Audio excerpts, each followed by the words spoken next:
90 के दशक में अगर किसी एक अभिनेता ने अपनी कॉमेडी, डांस और जबरदस्त एंटरटेनमेंट से पूरे बॉलीवुड पर राज किया था तो वो थे गोविंदा।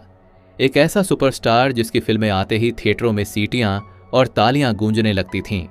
उस दौर में गोविंदा सिर्फ एक अभिनेता नहीं बल्कि आम जनता की पहली पसंद बन चुके थे।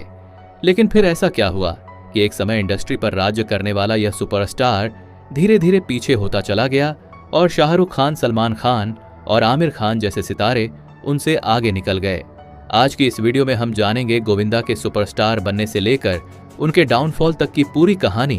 गोविंदा का जन्म एक फिल्मी परिवार में जरूर हुआ था, लेकिन उनका शुरुआती जीवन बिल्कुल आसान नहीं था।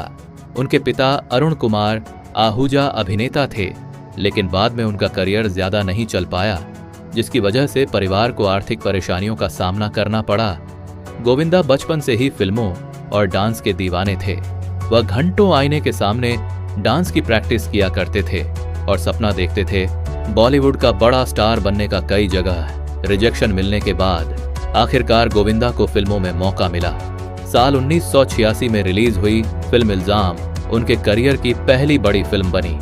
इस फिल्म का गाना I am a street dancer इतना बड़ा हिट हुआ कि गोविंदा रातों रात लोगों के बीच पहचान बना चुके थे। उनकी डांसिंग स्टाइल उस समय बाकी अभिनेताओं से बिल्कुल अलग थी।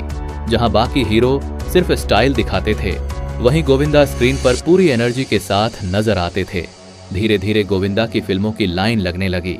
80 के दशक के आखिर और 90 के दशक की शुरुआत में उन्होंने एक के बाद एक कई फिल्में साइन कर लीं।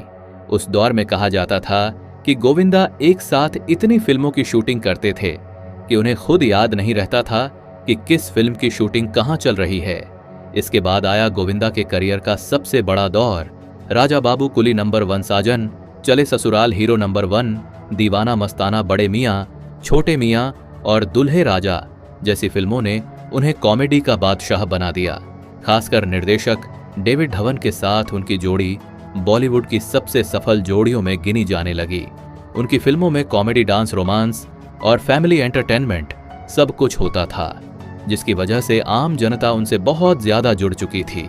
उस समय गोविंदा की लोकप्रियता इतनी ज्यादा थी कि कई बड़े सुपरस्टार्स की फिल्में भी उनके सामने फीकी पड़ जाती थीं।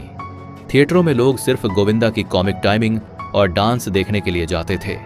बच्चों से लेकर परिवार तक हर कोई उनका फैन बन चुका था। लेकिन इसी दौरान बॉलीवुड बदलना शुरू हो चुका था। शाहरुख खान रोमांस के नए किंग बन रहे थे, सलमान खान की मास अपील तेजी से बढ़ रही थी और आमिर खान अलग तरह की फिल्मों पर काम कर रहे थे। वहीं दूसरी तरफ बॉलीवुड में मल्टीप्लेक्स दौर शुरू हो गया था, जहां दर्शकों की पसंद भी बदलने लगी थी। कहा जाता है कि गोविंदा कई बार शूटिंग पर देर से पहुंचते थे, जिसकी वजह से कई बड़े निर्देशक और निर्माता उनसे दूरी बनाने लगे। इसके अलावा उन्होंने कई बड़ी फिल्मों को भी रिजेक्ट किया, जो बाद में दूसरे अभिनेताओं के करियर की सबसे बड़ी हिट फिल्में बन गईं। धीरे धीरे उनकी फिल्मों का वही पुराना कॉमेडी फॉर्मूला दोहराया जाने लगा और दर्शक कुछ नया देखने की तरफ बढ़ने लगे। इसके बाद गोविंदा ने राजनीति में भी कदम रखा, जिसकी वजह से फिल्मों से उनका फोकस और कम हो गया। हालांकि सालों बाद फिल्म पार्टनर से उन्होंने जोरदार वापसी की और एक बार फिर लोगों को हंसाया, लेकिन यह वापसी ज्यादा लंबी नहीं चल पाई।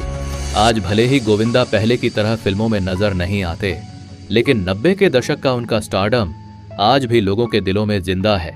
उनकी कॉमिक टाइमिंग, उनका डांस और उनका अनोखा अंदाज आज भी बॉलीवुड में अलग पहचान रखता है। शाहरुख खान, सलमान खान और आमिर खान आज भी सुपरस्टार हैं, लेकिन 90 के दशक का वो दौर जब गोविंदा अकेले थिएटर हिला देते थे, उसे बॉलीवुड कभी नहीं भूल सकता।